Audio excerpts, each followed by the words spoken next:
जय जगन्नाथ। भगवान जगन्नाथ और कर्माबाई की खिचड़ी।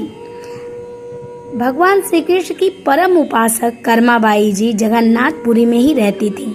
भगवान को बचपन से ही पुत्र रूप में भजती थी।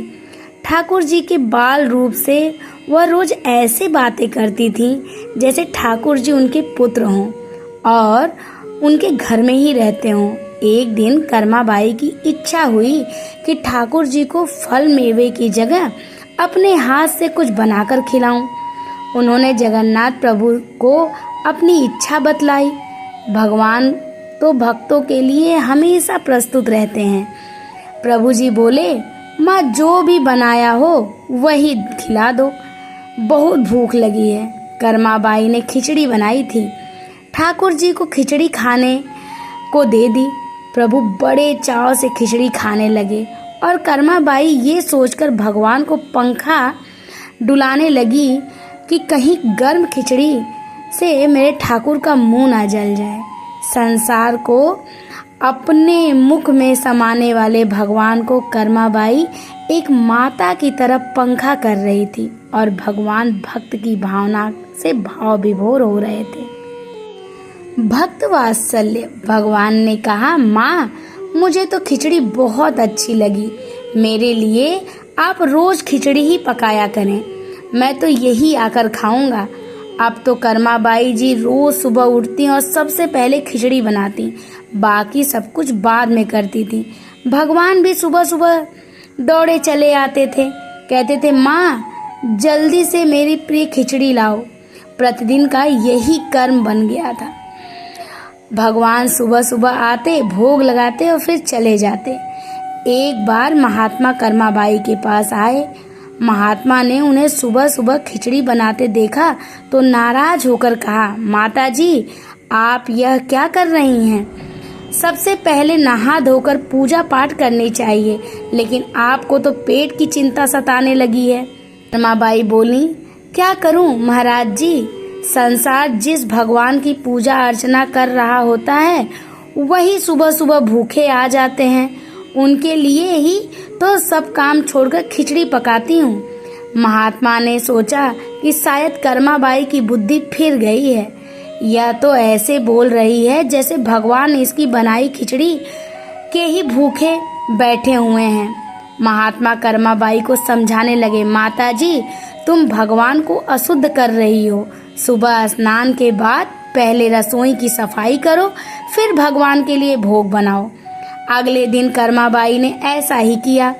जैसे ही सुबह हुई भगवान आए और बोले, माँ मैं आ गया हूँ, खिचड़ी लाओ। कर्माबाई ने कहा, प्रभु अभी तो स्नान कर रही हूँ, थोड़ा रुको। थोड़ी देर बाद भगवान ने फिर आवाज लगाई, जल्दी करो माँ, मेरे मंदिर का पट खुलने वाला है, मुझे जाना है। वह फिर बोली, अभी तो मैं रसोई की सफाई कर रही हूँ प्रभु। भगवान सोचने लगे कि आज माँ को क्या हो गया है, ऐसा तो पहले कभी नहीं हुआ। फिर जब कर्माबाई ने खिचड़ी परोसी तब भगवान ने झटपट करके जल्दी से खिचड़ी खाई, परंतु आज खिचड़ी में रोज वाले भाव का स्वाद नहीं आया। फिर जल्दी जल्दी भगवान बिना पानी पिए मंदिर में भागे। भगवान ने बाहर महात्मा को देखा तो समझ गए, अच्छा तो यह बात है, मेरी माँ को यह पट्टी इसी ने पढ़ाई है। अब यहाँ ठाकुर जी ने, मंदिर के पुजारी ने जैसे ही मंदिर का पट खोला तो देखा भगवान के मुख में खिचड़ी लगी हुई है। पुजारी बोले, प्रभु जी खिचड़ी आपके मुख पर कैसे लग गई? भगवान ने कहा, पुजारी जी मैं रोज कर्माबाई के घर खिचड़ी खाकर आता हूँ। आप माँ कर्माबाई जी के घर जाओ और जो महात्मा उनके यहाँ ठहरे हुए हैं उनको समझाओ, उसने मेरी माँ को गलत पट्टी कैसे पढ़ाई। पुजारी ने महात्मा जी से जाकर सारी बात कही। भगवान भाव के भूखे हैं, यह सुनकर महात्मा जी घबराए और तुरंत कर्माबाई के पास जाकर कहा, माता जी माफ करो, ये नियम धर्म हम संतों के लिए है। आप तो जैसे पहले खिचड़ी बनाती थी वैसे ही बनाएं, आपके भाव से ही ठाकुर जी खिचड़ी खाते रहेंगे। फिर एक दिन आया जब कर्माबाई के प्राण छूट गए।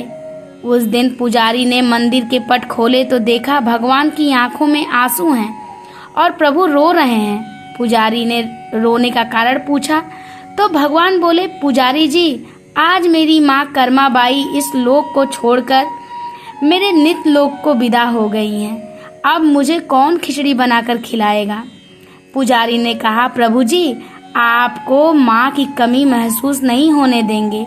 आज के बाद आपको सबसे पहले खिचड़ी का भोग ही लगेगा।